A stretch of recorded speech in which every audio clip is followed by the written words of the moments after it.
സംസ്ഥാനത്ത് ഉയർന്ന താപനില തുടരുന്നു. കൊല്ലത്തും കണ്ണൂരും ഉയർന്ന താപനില തുടരുമെന്ന് കേന്ദ്ര കാലാവസ്ഥാ നിരീക്ഷണ കേന്ദ്രം. ഇന്ന് മലപ്പുറം, വയനാട്, ഇടുക്കി, തിരുവനന്തപുരം ഒഴികെയുള്ള 10 ജില്ലകളിൽ യെല്ലോ അലർട്ടാണ്. ഇന്നലെ പാലക്കാട് 39 ഡിഗ്രി സെൽഷ്യസ് ആണ് താപനില രേഖപ്പെടുത്തിയത്. സംസ്ഥാനത്ത് ഏപ്രിൽ 14 വരെ ചൂട് കൂടാനാണ് സാധ്യത. താപനില വർദ്ധിക്കുന്നതോടെ രാവിലെ 11 മണി മുതൽ ഉച്ചയ്ക്ക് 3 മണി വരെ സൂര്യപ്രകാശം നേരിട്ട് ശരീരത്തിൽ ഏൽക്കാതിരിക്കാനും നിർജ്ജലീകരണം ഉൾപ്പെടെയുള്ളവ ഉണ്ടാകാതിരിക്കാനും കാലാവസ്ഥാ വകുപ്പ് നിർദ്ദേശം പുറപ്പെടുവിച്ചിട്ടുണ്ട്. അതേസമയം സംസ്ഥാനത്ത് ചൂട് 54 ഡിഗ്രി വരെ ഉയരും എന്ന വ്യാജ പ്രചാരണമെന്ന് കാലാവസ്ഥാ നിരീക്ഷണ കേന്ദ്രം അറിയിച്ചു.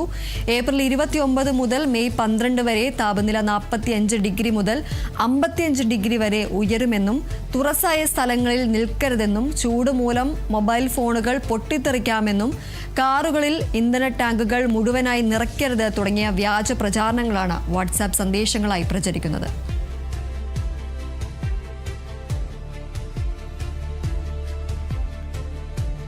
സംസ്ഥാനത്ത് ഉയർന്ന താപനില തുടരുമെന്നതാണ് കാലാവസ്ഥാ നിരീക്ഷണ കേന്ദ്രത്തിന്റെ മുന്നറിയിപ്പ്. കൊല്ലത്തും കണ്ണൂരും ഉയർന്ന താപനില തുടരുമെന്ന് കേന്ദ്ര കാലാവസ്ഥാ നിരീക്ഷണ കേന്ദ്രം മുന്നറിയിപ്പ് നൽകുന്നു. ഇന്ന് മലപ്പുറം, വയനാട്, ഇടുക്കി, തിരുവനന്തപുരം ഒഴികെയുള്ള 10 ജില്ലകളിൽ മഞ്ഞ മുന്നറിയിപ്പാണ്. ഇന്നലെ പാലക്കാട് 39 ഡിഗ്രി സെൽഷ്യസ് ആണ് താപനില രേഖപ്പെടുത്തിയത്.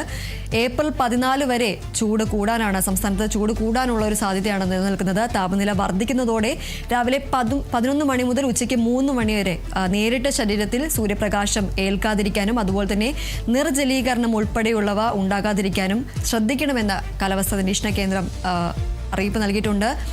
അതേസമയം സംസ്ഥാനത്ത് ചൂട് 54 ഡിഗ്രി വരെ ഉയരും എന്ന ഒരു വ്യാജ പ്രചാരണം വാട്സാപ്പ് ഗ്രൂപ്പുകളിലടക്കം പ്രചരിക്കുന്നുണ്ട്. ഇത് കാലാവസ്ഥാ നിരീക്ഷണ കേന്ദ്രം വ്യാജ പ്രചാരണമാണ് എന്ന് അറിയിക്കുകയുണ്ടായി. ഏപ്രിൽ 29 മുതൽ മെയ് 12 വരെ താപനില 45 ഡിഗ്രി മുതൽ 55 ഡിഗ്രി വരെ ഉയരുമെന്നും അടക്കമുള്ളതാണ് വ്യാജ പ്രചാരണം.